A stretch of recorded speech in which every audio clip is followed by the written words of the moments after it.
ခုဆမ်းမင်းတို့အဲ့နှင်းစီပွဲကိုလာပြီးတော့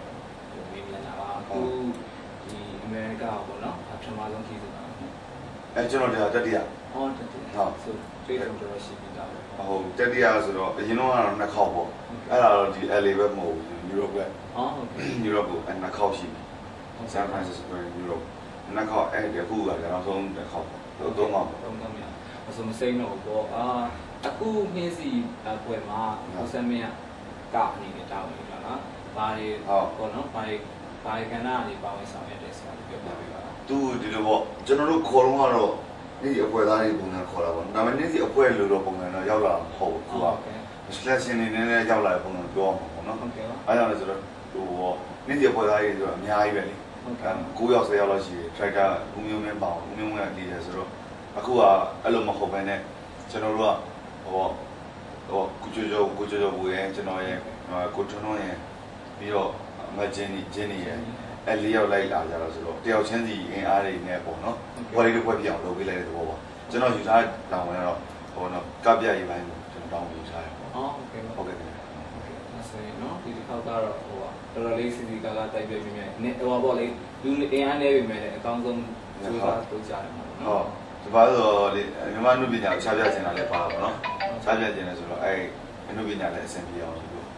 ဒီကျွန်တော်တို့မြန်မာမှုကအခုမှစပြီးလုပ်တာဟုတ်အခုအဲ့လိုခံပြီးလိုက်တာဟိုပါလေအများလေးအားလုံးနဲ့ပြီးသွားအောင်ဒါကိုတင်မောင်ဆမ်းမင်းဟိုတော့ပေါ့လေဖတ်ပြီးမိတ်ဆက်ပေးရမယ်ဆိုရင်ဒါရုပ်သွားတော့ဒီတပင်ပညာမှာပေါ့နော်ယူနဲ့ဟုတ်စဉ်ဆက်ရှိခဲ့တဲ့ဟုတ်ကဲ့လင်္ကာဆိုတော့ရွှေမြောင်းတင်မောင်ရဲ့မျိုးဆက်ပေါ့နော်မြေပေါ့နော်ဟုတ်ကဲ့ကခဲ့တာပဲရွေတဲ့ကျွန်တော်ကဟောပေါ့ကျွန်တော်အိုး9နှစ်လောက်တည်းကလာတယ်3-5နှစ်တည်းကဒါပေမဲ့အဲ့လိုမဟုတ်ပဲနဲ့တကယ်ဟိုစိတ်ပါလက်ပါနဲ့ဒီဘက်ကိုရောက်လာကြတော့ကျွန်တော်ကျောင်းပြီးမှပွဲရမှာဟုတ်ပွဲရပြီးတော့မှကျွန်တော်ဒီဘက်ကိုရောက်လာအမေတော့လမ်းမှာတော့အကြောင်းတက်နေတော့ကသွားတယ်ဟုတ်ကဲ့အမေကလည်းမသိရဘူးဆေးကလည်းရှိတော့အမေကလည်းနုပညာသမားဆိုလို့သူကသွားတယ်နောက်လိုက်သွားတယ်လိုက်သွားရင်အမတက်သွားပြီးနောက်ဆုံးကျတော့ကိုယ့်ကိုယ်တိုင်အနုမရလေးစားလုံးကကြည့်လို့ကျွန်တော်ဒီမိကြောက်ယူလိုက်တာလူငယ်တယောက်အနေနဲ့ဒီလိုချင်တာပေါ့နော်ကြိုက်တဲ့ကိုယ်နဲ့တားစရာမြတ်မဲ့ဟုတ်ကဲ့နေဟာမျိုးပေါ့ဥပမာချက်ချူဆိုမလားဗီဒီယိုရိုက်မလားကျွန်တော်အခုလည်းလက်ရှိလုပ်နေပါတယ်မလုပ်လို့ပြောလုပ်လည်းလုပ်အောင်ပါဒါပေမဲ့ကျွန်တော်ဒီဘက်မှာဖြစ်အောင်လုပ်မယ်ဆိုဘာလို့အရင်ဝိဖြစ်နေတာကျွန်တော်ကမနေ့ကတော့လေ Vegas မှာလုပ်တယ်အဲ့ဝဲညိတ်လေးပေါ့နော်ညိတ်နဲ့ပြောပြီးစီစဉ်နေကြည့်လိုက်ရတယ်အားလုံးကလည်းစိုင်းခင်တတ်တဲ့ကိုတင်မောင်ဆန်းဝင်ကတော့အဓိကပေါ့နော်အကာရောအစိုးရောအားလုံးပေါ့နော်ပြောပြီးသွားတာအားလုံးအားရစီနေတဲ့ကျွန်တော်မျိုးလူမျိုးသားရအောင်အရင်ကတာအဲ့တော့ဒီအမေရိကမှာခီးစင်မှာဂေမျိုးတွေမှာရောတော့ပြောပြီးဖို့အစီအစဉ်ရှိနေတယ်ဒါပြီးရင်ကျွန်တော်ပေါ့ San Francisco အဲ့ပြီးရတယ်ကျွန်တော်ဟို Europe ကိုသွားမယ် Europe ကနေပြီးတော့မှဟိုက LA ကိုလာမယ်ပေါ့နော်အဲ့တော့ဆောက်သွားမှာပေါ့နော်ကျွန်တော်လည်းဒီမှာကအရင်ပြောတယ်ဘာကြောင့်လဲဆိုတော့ဟောမြန်မာနေပြီမဲ့ငကိုလိုပြချပြတယ်အေးရလေးပေါ့နော် Las Vegas ဆိုတဲ့နေရာမှာကဖို့ခင်းနေတယ်လေဟုတ်တယ်ပါဒါပထမဆုံးကျွန်တော်တို့ကပထမဆုံးကတာဖြစ်ပြီးတော့မြန်မာလူပညာကိုစချပြတာပြီးမြန်မာလူမျိုးတွေနဲ့အဲ့လိုရှိခင်နေတွေ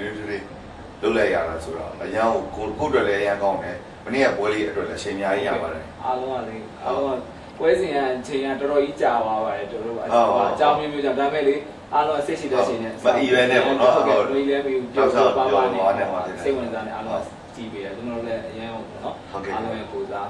ကိုတော်အောင်ဆောင်လို့အရန်ကျေးဇူးတင်ပါတယ်ရှင်းဆက်လုပ်မဲ့မြန်မာပြည်မှာတော့ပေါ့နော်ဟိုရှင်းဆက်လုပ်မဲ့ဟိုနိပညာခီးစဉ်လေးရှင်းနေပြောပြလို့ရတယ်ပြောပြပြီးတော့ကျွန်တော်ဒါပြီးလို့ရှိရင်ပြန်လာတဲ့အဲ့လိုပေါ့ပွဲထွက်ရမှာနော်ပွဲထွက်တော့ဟိုပဲကျွန်တော်မြန်မာပြည်အနှံ့တနိုင်ငံလုံးကြောက်ကနေအခုကဘာနဲ့ချီပြီးတော့ကနေရတယ်ဆိုတော့အခုဒီဟိုပါပေါ့ပြန်လာတဲ့6လပိုင်းကျရင်မြေကြီးနာပဲထပ်တော့မယ်တောက်လျှောက်ကပြီးတော့ကျွန်တော်ဘာကြောင့်လဲဆိုတော့ဒီအနုပညာနဲ့ပတ်သက်ပြီးတော့ဒီအကဥစ္စာကိုမိကြောင်းနှစ်သက်တယ်ကိုကနိုင်တော့ဒီပေါ့နော်ဒါတော့မသိငယ်ဆိုတဲ့အကြောင်းကျွန်တော်ကဘာကြောင့်ဒီအနုပညာခံစားမိလဲဆိုတော့နိုင်ငံခြားဆို overseas ပုံစံမျိုးကိုကျွန်တော်တို့ငယ်တော့စာတင်ပြီးစာတော်မှရောက်ကြတယ်ကျွန်တော်တို့ငယ်တော့ဆိုလို့ရှိရင်ပညာတော်ရင်သွားတာတို့အဲ့လိုပေါ့ဒါပေမဲ့ကျွန်တော်18နှစ်လောက်မှာဒါပေမဲ့ဘယ်မေဂျာမှမယူသေးဘူးကျွန်တော်အနေနဲ့ဘယ်မေဂျာဆိုအခုရုပ်ရှင်လည်းမရိုက်သေးဘူးဘာမှမလုပ်သေးဘူးအကြောင်းသားဘဝပဲရှိသေးတယ် အဲ့မှာ16နှစ်လောက်မှသူများခက်ရှိနေချိန်မှာကျွန်တော်ဘရီကောက်စားရောက်တယ်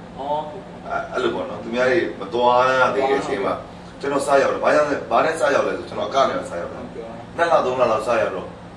သူများကတော့ခက်စူးစမ်းနေတဲ့ဥစ္စာကိုဘာလို့လဲကူရတာလဲဆိုတော့ပြန်တွေးလိုက်တော့ကိုလုံးပေးနေတာဟုတ်အဲ့တော့ကိုရတယ်မတူတူတော့ဖျော်ပြနိုင်တဲ့အမှုပညာရှင်အမှုပညာရှင်ကိုယ့်ရဲ့အမှုပညာဟာတော်တမိုးရှိတာပဲပေါ့နော်ကဘာနဲ့ချီတမိုးရှိတာပဲအဲ့ဒါနဲ့ပတ်သက်ပြီးတော့ဒီတဲမှာစိတ်နဲ့ထားပြန်လာတဲ့အစီအစဉ်တွေကတော့ကျွန်တော်အဲ့လို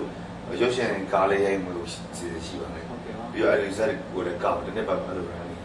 အားလုံးခုလိုစိတ်နဲ့ဖြေကြပြီးကိုဒီမှာဆန်လို့ထူးရကြည့်တယ်ဟုတ်ကဲ့ခင်ဗျာကျွန်တော်ကလည်းဒီမှာရှိတဲ့မြန်မာတွေရောဒီအနုပညာကိုဘောနော်မြန်မာအနုပညာကိုချင်းလုံးအားကြီးလို့ခေါ်တဲ့လူတွေအားလုံး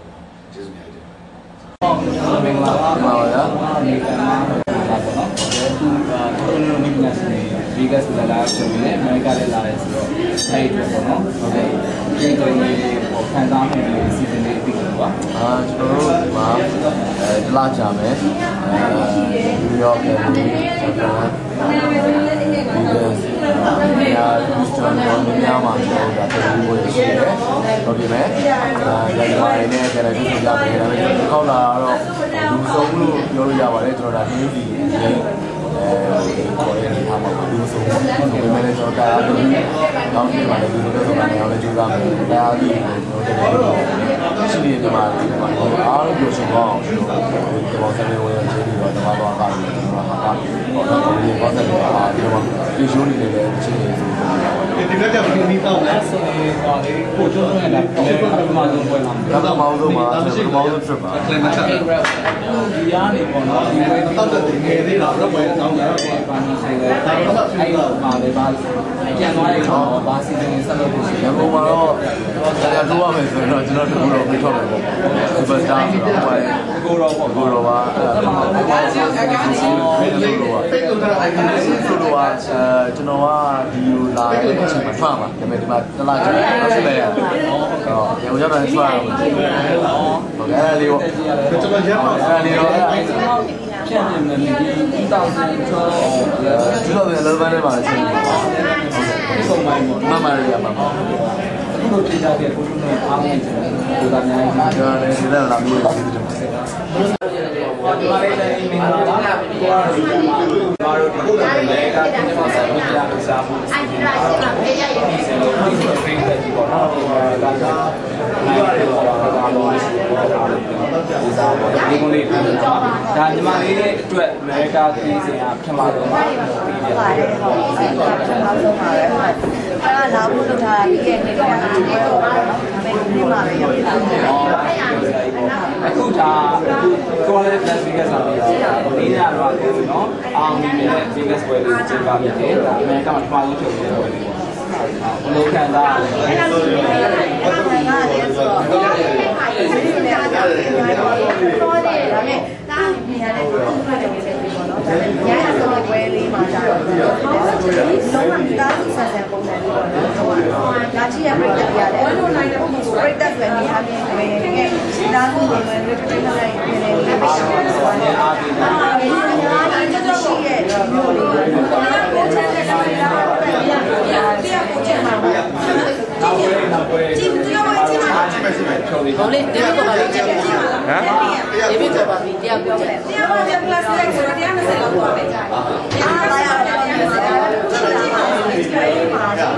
ဒီဘက်ကပါကြည့်ပါပြီတရားကိုချက်တရား20ဆိုလဲဆိုလဲပေါ်တာလဲတာဆိုလဲဆိုရတာလဲတော်တော်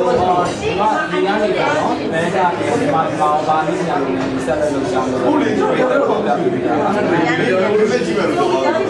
ဒီစီရောအောင်းဒီလိုရှိတယ်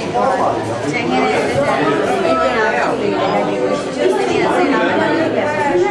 အမတို့ကယူဆွဲတာလေနော်အကုန်နားလေးစီတာကပါတယ်အဲ့ဒါကြတော့လည်းချိန်ပါလေကျွန်တော်ရေပေးရတယ်ကိုစနေပေးရရိုက်ကိုစနေမဝိတ်ခဏလေးဝိတ်ဆိုတော့ကျွန်တော်ဟိုနည်းနည်းအာရုံထူးနေတယ်ဟုတ်ပါဘာလဲကိုရတဲ့ဒီဆိုရင်ဟာကို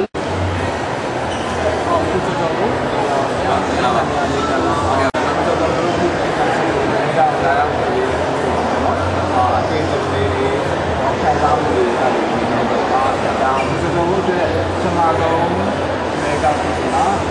ဟုတ်တယ်လားဒါကျွန်တော်ပထမဆုံးဒါဘယ်လိုခံစားရလဲကြောင်းလေးစီတာစားနိုင်ငံပေါင်းစုံရောက်မှာပေါ့နော်အဲ့ဒါဘယ်လိုလဲပါလဲနိုင်ငံလုံးတော့ရောက်ပါတယ်အမေရိကန်ကတော့ဒါပထမဆုံးပတ်တယ်ဘယ်လိုပါလဲဆိုတော့ဘာမှတော့ဘာလဲဆိုဒီနေ့တော့ကဘာလေးကြီးရဲ့နေရာအဲ့ရောက်လာဖြစ်ပေါ်တယ်ရောက်အဲ့တော့အစားသောက်နေထိုင်လေးရောကွာတော့တို့နိုင်ငံလေးတော့စားသောက်နေထိုင်စစ်စစ်ဒါပေမဲ့ကိုတို့ကလည်းဒါတွေကိုသိတာပေါ့တဲ့တို့အေးတဲ့တဲ့ဒီလိုပဲတို့နိုင်ငံသားတွေနဲ့ဒီကြားကြောက်ရောက်လာတယ်ဒါပေမဲ့ဒါမေးလို့ဆိုတော့အဲဒီချိန်ကလည်းအားလုံးရှိတယ်တော့ဒါဘုရားရတော့ကျွန်တော်ကတော့ vegan ပါ vegan မျိုးကပါနော်ဒီကတော့ vegan ပါကျွန်တော်တို့ကအိန္ဒိယပွဲတွေဆို vegan မျိုးရပါတော့ဒီရောဆိုတော့နောက်ပွဲလေးရှိတယ်လို့ကြားပါတယ်ပွဲကိုလည်းကျွန်တော်တို့ပါနော်ကျွန်တော်ထားလို့အဲ့ပွဲကျွန်တော်တို့ပေါ့နော်စဉ်းစားရတယ်ဒီစင်နာကကိုယ်တိုင်တွေ့နေတာမလို့ပါပဲဆိုတော့ကိုယ်တိုင်တော့ဟောတယ်ဒီတဲ့တွေ့နေတာနေတယ်ပိုင်းရှိတယ်ဒီကကတော့တခုရှိတာကိုယ်တိုင်တို့ဒီရင်ကိုဒီတဲ့ပုံပဲကိုယ်တိုင်တို့ဒီနေတာလေးထွက်လာတယ်ဒါလူစုတဲ့ဒီကားလေးတခုကတော့perfect တော့ဖြစ်ဘူးပေါ့အဲ့လိုမျိုးရှိတာပေါ့နောက်နေ့ဒီမှာတော့ဒီဆိုတော့ပြန်ပြီးတော့ကျွန်တော်တို့ဒီ vegan ဆိုတာအမှန်တော့မြန်မာပြည်အင်တာနက်နေပါတယ်ဒီကပြောမှာပေါ့နော်ဒီလိုမျိုးကအားပေးကြတယ်ပွဲစဉ်ရတယ်ပေါ့နော်ရှေ့ပေးမဲ့လည်းအားလုံးကပြောပြောရှင်းရှင်းလေးအရင်လည်းအားပေးကြပါတယ်ကျွန်တော်တို့ကဲဒီလိုလည်းမကြည့်ဘူးပါဘူးပွဲရကတာပါစားတယ်နော်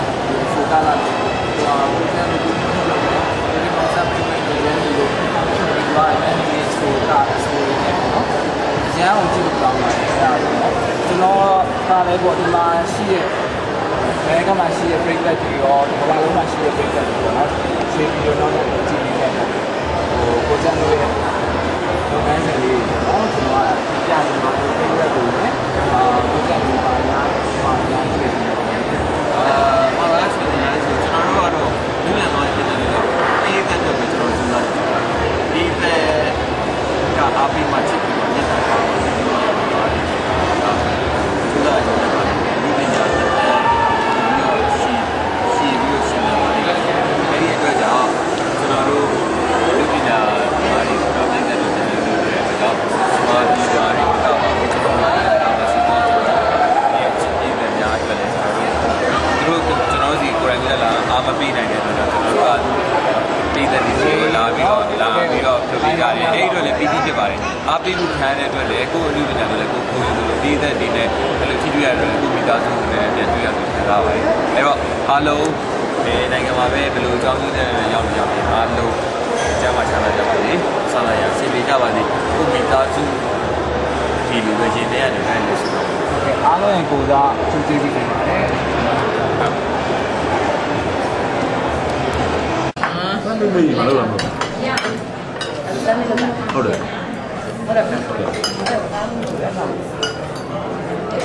ဒါဘာဖြစ်လဲ